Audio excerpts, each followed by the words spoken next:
Hello everyone, it's Benny, and I was playing around with a few things, and I just have to show you this thing. You see, here's a story. About a year ago, there was this guy called Guy123450, and about a year ago, Guy made this... He came up with this way you could arrange all the components of a divider to make a really, really compact divider. And of course, he made it out of all the smallest components they knew of at the time. And it was pretty nice. So, that gave me this brilliant idea.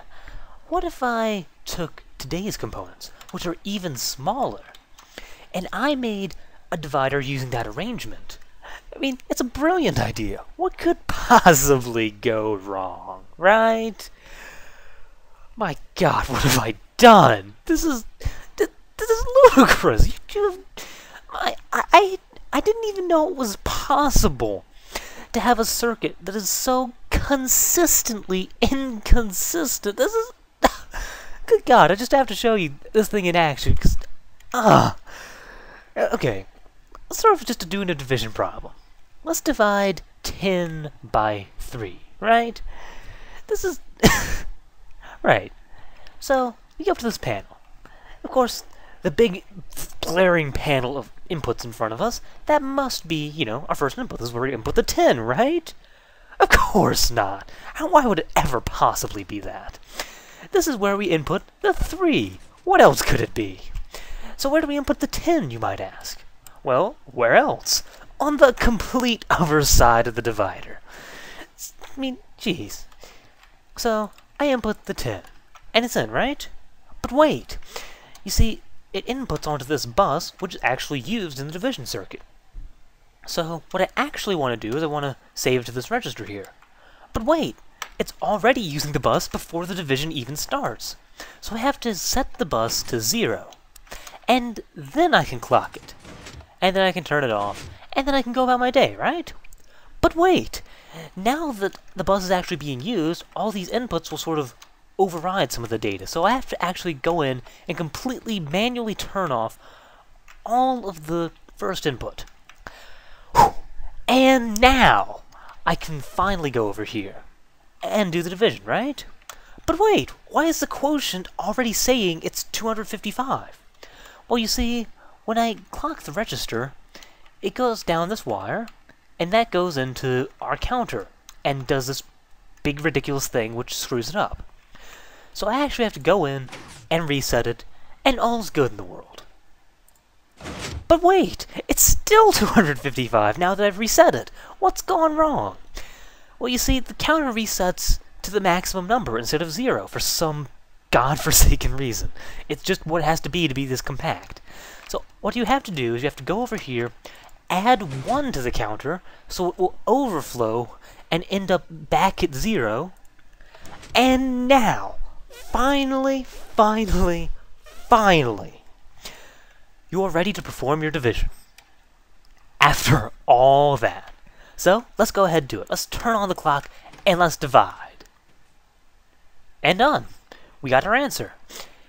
And of course, this is the least significant bit of the remainder, and on the other side of the device, this is the least significant bit of the quotient.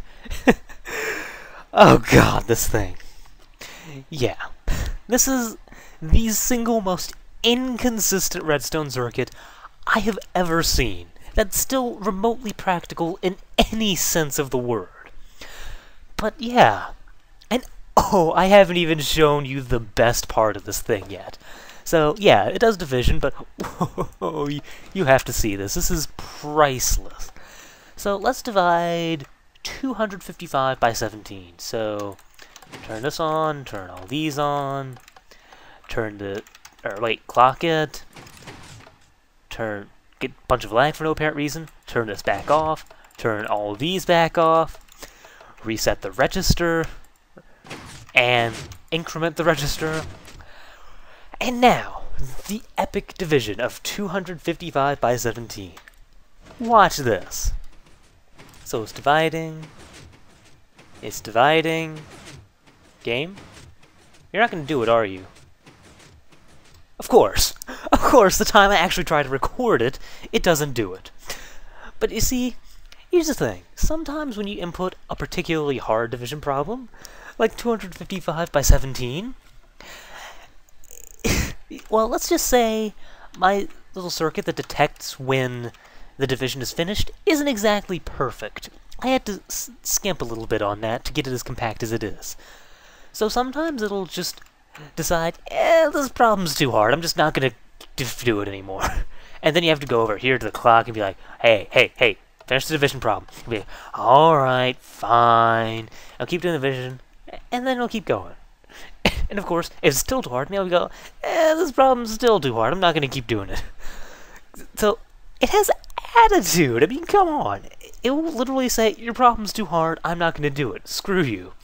What sort of redstone circuit does that? I mean, come on. But anyways. Oh, and the algorithm. The algorithm of this thing. Alright.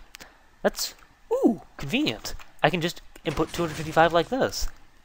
So, I'll do 255 divided by 1. And, oh wait, did this backwards. Reset, then increment.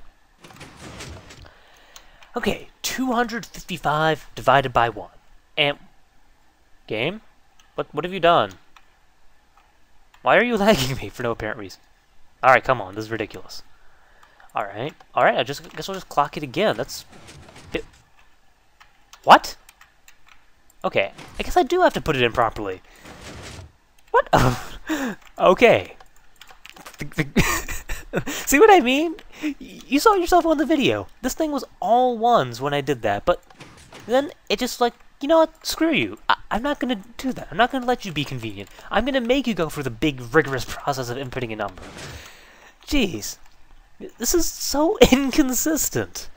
But anyways, so now, reset the counter, increment, stop getting random lag spikes, hopefully, and you ready? Of course, 255 divided by 1 is 1.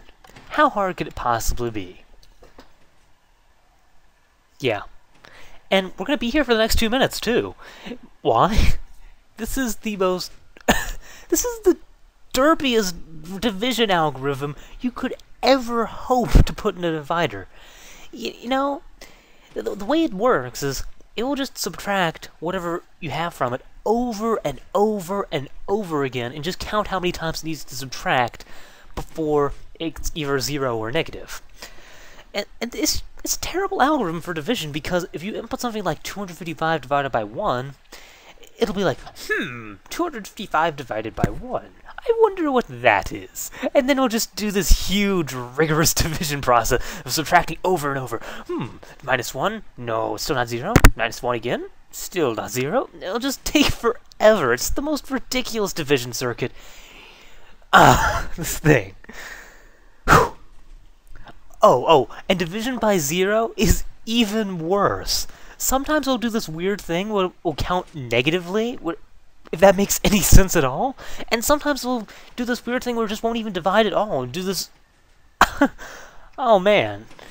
So, yeah, needless to say, this circuit is just a tiny, teensy little bit derpy. Yeah, and that's why I am never, ever going to be using the circuit for anything. But I figured I'd share this with you anyways. Maybe you'd enjoy the ridiculousness of the circuit as much as I did. Oh, and I almost forgot. This algorithm scales horrendously poorly. Never make a divider out of this. If you make a 16-bit divider doing this algorithm, it'll take... Guess how long? Guess how long it'll take to do the division? 12 hours to do one division operation. Don't use this algorithm. I don't care if you want a small divider, just don't do it. It's a bad idea. You got... Yeah. And you know, the division's almost finished, so why not? I'll let it go ahead and finish. Come on. I want to end the video. Alright, I didn't see that bit. You tricked me. But anyways, with all that out of the way, that's... What? What? It just... What? What just happened? What?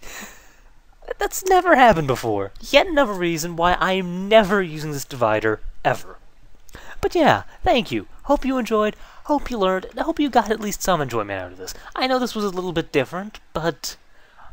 Fun fact of the day, 255 divided by 1 is now 1. The division rules have changed. The Derpvider dictates.